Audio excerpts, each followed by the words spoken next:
আবার স্বাগত জানাচ্ছি একুশে বিজনেস, সঙ্গে আছি আব্দুর রহমান রনক। দর্শক, আজকে দিনের শুরু থেকে সূচকের বেশ খানিকটাই ওঠানামা ছিল এবং দিনের শেষে এসে আমরা দেখতে পেলাম বেশ খানিকটা নেগেটিভ ট্রেন্ড ছিল। টার্নওভারটা মোটামুটি আমরা দেখেছিলাম দিন শেষে এসে গতানুগতিক যে টার্নওভার সেটি আমরা দেখতে পেয়েছিলাম এবং দিন শেষে ডিএসসি যে অবস্থান, ডিএসসির প্রধান ইন্ডেক্সের যে অবস্থান সেটি আমরা একটু দেখে নিতে চাই। ডিএসসির প্রধান ইন্ডেক্স দিন শেষে 16 পয়েন্টের মতো পজিটিভ ছিল এবং সেটা অবস্থান করেছে 5621 পয়েন্টে। সেই সাথে আমরা যদি একটু দেখে নিই দিন শেষে লেনদেন হওয়া প্রতিষ্ঠানগুলোর মধ্যে দর বৃদ্ধি পেয়েছে যে কোম্পানিটি এবং দর হারিয়েছে যে কোম্পানির সংখ্যা, সেই সংখ্যাগুলো জানিয়ে রাখছি। দর বৃদ্ধি পেয়েছে 189টি, সেখানে দর হারিয়েছে 151টির এবং অপরিবর্তিত ছিল 54টি প্রতিষ্ঠানের শেয়ারের দর। দর্শক, পুঁজিবাজার নিয়ে আরও বিস্তারিত জানতে এখন আমরা কথা বলবো AIBL ক্যাপিটাল ম্যানেজমেন্টের সিইও মোহাম্মদ সালেহ আহমেদের সঙ্গে। মোহাম্মদ সালেহ আহমেদ, আপনাকে স্বাগত আমাদের আজকের আয়োজনে। ধন্যবাদ রনো, আমাকে আমন্ত্রণ জানানোর জন্য। আমরা দেখলাম যে 2024-এর পরে বেশিরভাগ কোম্পানি কিন্তু ধাপে ধাপে ফ্লোর প্রাইস উঠে গিয়েছিল। বেক্সিমকো লিমিটেড আর ইসলামী ব্যাংকের ফ্লোর প্রাইস খুবই সাম্প্রতিক সময় উঠেছে। তো বেক্সিমকো লিমিটেড টানা একটা পতন আমরা দেখতে পাচ্ছি, 7 কার্যদিবসের পতন হয়েছে, প্রায় 55% মতো পতন হয়েছে এই কোম্পানিটির শেয়ার। তো কি মনে করছেন, কাল পরশু কি একটা স্বাভাবিক লেনদেন আমরা দেখতে পারি, বায়ার ক্রিয়েট হতে পারে? আপনার বিশ্লেষণ। অ্যাকচুয়ালি হচ্ছে কি, একটা শেয়ার অনেকদিন ধরে যখন এই অবস্থায় থাকে তার একটু শেয়ার প্রাইস ফল করাটা একটু স্বাভাবিক। আর আপনি তো জানেন যে 24 আগস্টের পরে, 5 আগস্টের পরে যে সবচেয়ে বেশি এফেক্টেড হয়েছিল যে কোম্পানিগুলো তার মধ্যে বেক্সিমকো অন্যতম। আচ্ছা, তো এটা এতদিন ছিল, এটা ফ্লোর প্রাইস কে ইয়ে করা ছিল এবং এটা উঠিয়ে দেওয়ার কারণে তো যারা টাকা এই শেয়ারটাতে আটকে ছিল তারা চেষ্টা করছে যে এখান থেকে বের হয়ে যেতে। তো বের হইতে গেলে যখন আপনার এটা ফ্রি ফল হয় তখন এই পরিস্থিতিটা হওয়াটাই স্বাভাবিক। তো আমরা আশাবাদী এটা হয়তো কালকে বা নেক্সট উইক থেকে এটা আবার একটা স্বাভাবিক লেনদেনের মধ্যে চলে আসবে আশা করছি। আর বের হয়ে গেলে তার বেশি পতন হবে। এখানে একটা এভারেজের তো একটা ইস্যু থাকে, এভারেজ করে দামটা কমিয়ে নিয়ে তারপরে ধাপে ধাপে বের হওয়াটা আসলে ওয়াইজ হবে কিনা। এখন হয়েছে কি, আমরা যারা ইনভেস্টর আছি অ্যাজ ওয়েল অ্যাজ আমরা যারা ইনস্টিটিউশনাল ইনভেস্টর আছি, ওই আমাদের মধ্যে একটা প্যানিক কাজ করে যখন কোম্পানির কোনো খারাপ নিউজ আসে। আমরা কোনো কিছু বিচার বিশ্লেষণ না করেই আমরা চাই যাতে আমাদের কাছ থেকে শেয়ারটা সেল করে দিতে। সেল প্রেসারটা যখন এত বেশি থাকে তখন আপনি যে অবস্থাটা দেখছেন এটা হওয়াটাই স্বাভাবিক। তো আশা করি আমি তো দৃঢ় বিশ্বাস করি কালকে হয়তো ব্যাক করতে পারে, যদি কালকে না করে পরশুদিন নেক্সট উইক থেকে এটার একটা স্বাভাবিক লেনদেন আমরা হয়তো দেখতে পারবো ইনশাআল্লাহ। যেহেতু সেটা ইন্ডেক্সে নাই, সেহেতু আমরা ইন্ডেক্সের পতনের প্রভাবটা দেখতে পাচ্ছেন, সেটা একটা ভালো সাইন। তবে অনেকে বলছেন যে এই মার্জিন কোডগুলোতে বেক্সিমকো লিমিটেড আছে, সেখানে অন্য যে শেয়ারগুলো আছে সেখানে একটা সেল প্রেসার আসছে কিনা, এটা একটা খতিয়ে দেখার বিষয় আছে। এটা তো ইনস্টিটিউশন টু ইনস্টিটিউশন ভেরি করে। আচ্ছা, এখন ইনস্টিটিউশন যদি প্রোডাক্টলি ডিসিশন নেয় যে এটা যাই হোক আমরা একটু ওয়েট করব বা দেখবো কি হচ্ছে না হচ্ছে, কিন্তু অনেক ক্ষেত্রে হয় কি ম্যানেজমেন্টের প্রেসার থাকে, মালিক পক্ষের প্রেসার থাকে, বিভিন্ন ধরনের প্রেসারের কারণে আমরা যারা চাকরি বাকরি করি এই সেক্টরে তারা একটু প্রেসারের মধ্যেই থাকি। তো এই প্রেসারটাকে রিলিজ করার জন্যই হয়তো এই অবস্থাটা হচ্ছে। তো আশা করি সবকিছু ঠিকঠাক হয়ে যাবে, যেহেতু বাজার একটা স্বাভাবিক গতিতে ফিরছে এবং অনেক প্রণোদনা দেওয়ারও ব্যবস্থা করছে গভর্নমেন্টের তরফ থেকে। তারপরে আপনি দেখেন বিভিন্ন ধরনের ব্যাংক ঋণ বা ইন্টারেস্ট গুলোকে একটু রিশাফল করার চেষ্টা করছে। যদি এগুলো সবকিছু সাকসেসফুলি করা যায় তো আশা করি বাজার আবার তার পুরনো ধারায় ফিরে আসবে। আমরা সেটাই প্রত্যাশা করছি। আমরা যেটা দেখছি যে আপনি যেটা বলছিলেন সরকার আসলে বাজার বান্ধব। তো বিগত কমিশন কিন্তু আমরা যেটা দেখেছিলাম একটা মার্জিন রুল দিয়েছিল, সেই মার্জিন রুল নিয়ে কিন্তু অনেক ধরনের কথা আমরা শুনেছি। তো এটা সংস্কারও কিন্তু চাচ্ছেন বাজার সংশ্লিষ্টরাই। আপনি কিভাবে দেখেন বিষয়টিকে? আমার ধারণা নতুন কমিশন যেহেতু আসছে তারা বিচার বিশ্লেষণ করবে এবং কোন জায়গাটায় কি পদক্ষেপ নিলে বাজারের জন্য ভালো হবে এবং ভালো হতে বাজার ভালো হবে সেটাই ওনারা দেখবে আশা করি। তো আপনি দেখছেন যে টোটাল কমিশনটাকেই চেঞ্জ করেছে, একদম। কমিশনার থেকে শুরু করে চেয়ারম্যান পর্যন্ত। এখন যিনি চেয়ারম্যান হয়েছেন উনি অত্যন্ত প্রুডেন্ট লোক, এবং বাজার সম্পর্কে ওনার একটা ভালো ধারণা আছে।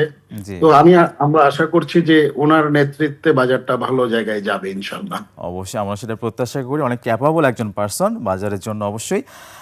আমি একটু জানতে চাইবো যে T+0, T+1 অর্থাৎ লেনদেন নিষ্পত্তিকরণের সময়সীমা কমানো হচ্ছে এরকম একটা গুঞ্জন আছে, জোর গুঞ্জন আছে। তো এটিকে আসলে আপনি কিভাবে দেখেন? T+0 হলে কি সেল প্রেশারটা বেশি হবে? অথবা শেয়ার প্রাইস ওইভাবে বাড়তে পারবে না? মানে যারা লং টার্মে বিনিয়োগ না, করবে। আচ্ছা, অ্যাকচুয়ালি হয়েছে কি, এটার এখনো প্রপার গাইডলাইনটা আমরা পাইনি। আচ্ছা। হ্যাঁ, তো যেহেতু আমরা পাইনি, আমরা আহ, দেখ আম, পাওয়ার পরে দেখতে হবে যে আচ্ছা। এটার ইয়েটা কি হচ্ছে। আর আমাদের দেশের ইনভেস্টররা তো আপনি জানেন যে খুবই বেশি সেন্সিটিভ। ইভেন ওয়ার্ল্ডের সব জায়গায় শেয়ার ক্যাপিটাল মার্কেটের ইনভেস্টর অনেক বেশি সেন্সিটিভ হয়। জি, সেন্সিটিভ হওয়ার কারণও আছে। অনেক ক্ষেত্রে দেখা যায় যে এক্সটার্নাল এফেক্টের কারণেও, এক্সটার্নাল ফ্যাক্টরের কারণেও বাজার ফল করছে। আবার দেখা যাবে যে অনেক সাধারণ সিলে সিলে বিষয়গুলো নিয়ে বাজার অনেক ভালো মুভমেন্টে যাচ্ছে। বিষয়টা ডিপেন্ড করবে যে আমাদের যারা ইনভেস্টররা আছে তারা এই জিনিসটাকে কিভাবে নিচ্ছে, পজিটিভলি নিচ্ছে না নেগেটিভলি নিচ্ছে। আচ্ছা। ইফ ইট ইজ পজিটিভ, তাহলে বাজার ভালোর দিকে যাওয়ার টাই আচ্ছা। স্বাভাবিক হবে মানে ইনশাল্লাহ। ব্যাপারটা কি এরকম, যদি পজিটিভলি না ব্যাপারটা ঘটে তাহলে আবার আগের জায়গায় ফিরে যাওয়ার একটা পসিবিলিটি রাখা যেতে পারে দেখেন, নাকি? আপনি আপনি যদি বিগত বিএনপি সরকারের আমলগুলো দেখেন, জি। তারা যতবারই সরকার গঠন করেছে ক্যাপিটাল মার্কেটকে কিন্তু হুম, হুম, হুম। একটা স্টেবল পজিশনেই ওনারা রাখার চেষ্টা করছে।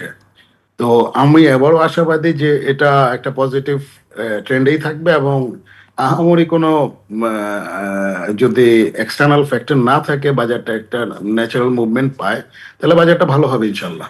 জি, আমরা এর আগের সময়গুলোতে দেখেছি বিএনপি সরকার আসলে ব্যবসা বাণিজ্য ভালো হয়, শেয়ার বাজারে ভালো প্রভাব পড়ে। আমরা ওইটাই আশা করছি ওটা আমরা আশা ইনশাল্লাহ। করছি। তো একটু জানতে চাইবো যে বিগত কমিশনের আমলে কিন্তু ব্যক্তি পর্যায়ে সেই সাথে প্রাতিষ্ঠানিক পর্যায়ে অনেক বড়, বড় জরিমানা করা হয়েছে সেই সাথে কিন্তু অনেক বড়, বড় পোর্টফোলিও কিন্তু ফ্রিজড অবস্থায় আছে। এখনো প্রায় ১.৫ বছর সময় হয়ে গেল। একটা তো সলিউশনে আসা উচিত ছিল। এই বিষয়গুলোকে আপনি কিভাবে দেখেন? এখন হয়েছে কি, যখন আপনার পলিটিক্যাল টার্মোইল থাকে, যেমন 2024-এ 5ই আগস্টের পরে বিভিন্ন ধরনের গুজব ছিল, জি, বিভিন্ন ধরনের প্রবলেম ছিল, সেগুলোকে এর আগের কমিশন চেষ্টা করছে ওভারকাম করার জন্য। আচ্ছা। ওনারা কিছু কিছু ক্ষেত্রে ভালো পদক্ষেপ নিয়েছে, আবার কিছু কিছু ক্ষেত্রে প্রপার প্রপার স্টেপস নিতে পারেনি। জি। যেটা, যেমন আপনি ধরেন, আপনি বিশাল অ্যামাউন্টের ফাইন করেছেন, আপনি কি পেয়েছেন টাকাটা, না, বা আদৌ কি পাবেন? না। ওগুলো কিন্তু উনি বিচার বিশ্লেষণ করেননি। জি। যেহেতু করেননি, আপনি এমন একটা পর্যায়ে রাখা উচিত ছিল যে জিনিসগুলো সেটা সহনশীল পর্যায়ে থাকে। যেমন আমি এমন একটা ফাইন করলাম যেটা দেওয়ার ক্ষমতাই আমার নাই, জি। আমি ফাইন করে বসছি। হুম, হুম, হুম।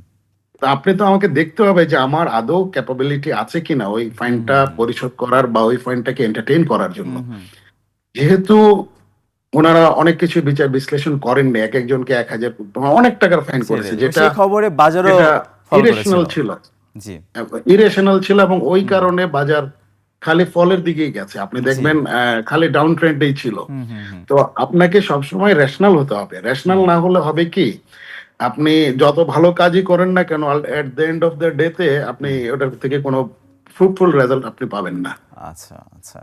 একদম শেষের দিকে আপনাদের প্রাতিষ্ঠানিক বিনিয়োগকারী বাজার একটু ভালো দিকে যাচ্ছে। তো আপনাদের সক্ষমতা এই মুহূর্তে আসলে কেমন? সক্ষমতা বাড়াতে আসলে কি করা যেতে পারে? সরকারের কাছে কোনো প্রত্যাশা আছে কিনা? দেখেন, সক্ষমতা তো আপনি প্রত্যেকটা ইনস্টিটিউশনের ক্ষেত্রেই দেখেন, জি, বাজারটা তো আজকে থেকে খারাপ না। বাজারটা প্রায় 14, 15, 16 বছর হয়ে গেছে বাজারটা খারাপ, 15 হুম, বছর হুম। অলমোস্ট। জি, এবং অনেক ক্ষেত্রেই ম্যাক্সিমাম ক্যাপিটাল মার্কেট ইন্টারমিডিয়ারিজ যারা, আমরা যারা আছি, হুম, হুম। তাদের তো একটা সময় পর্যন্ত বেতন দেওয়াটাই টাফ ইয়েস। ছিল। এখনো হুম, হুম, যে বলবো যে সেটা স্বাভাবিক হয়েছে, সেটাও কিন্তু না, এখনো হুম। আমরা স্ট্রাগল করছি। আচ্ছা। তো হোপফুলি আমাদের এই স্ট্রাগলের দিনটা আস্তে আস্তে ঘুচবে, হুম, হুম, এবং সেই সাথে আইসিবির তরফ থেকে বা গভর্নমেন্টের তরফ থেকে যে হুম, হুম। প্রণোদনা প্যাকেজ দেয়া হয়েছিল সেটা যদি কন্টিনিউ করে, আচ্ছা। তো আমরা যারা সাফারার বা হুম, ইনস্টিটিউশন যেগুলো খুবই বেশি সাফার করছে, তাদেরকে যদি গভর্নমেন্ট প্রণোদনা দিয়ে তাদেরকে একটা স্ট্যাবল পর্যায়ে নিয়ে আসতে পারে। হুম, কারণ আমাদের মতো ইন্টারমিডিয়েটস গুলো তো দরকার আপনাকে বাজারটাকে অবশ্যই। স্ট্যাবল করার জন্য, হ্যাঁ? জি।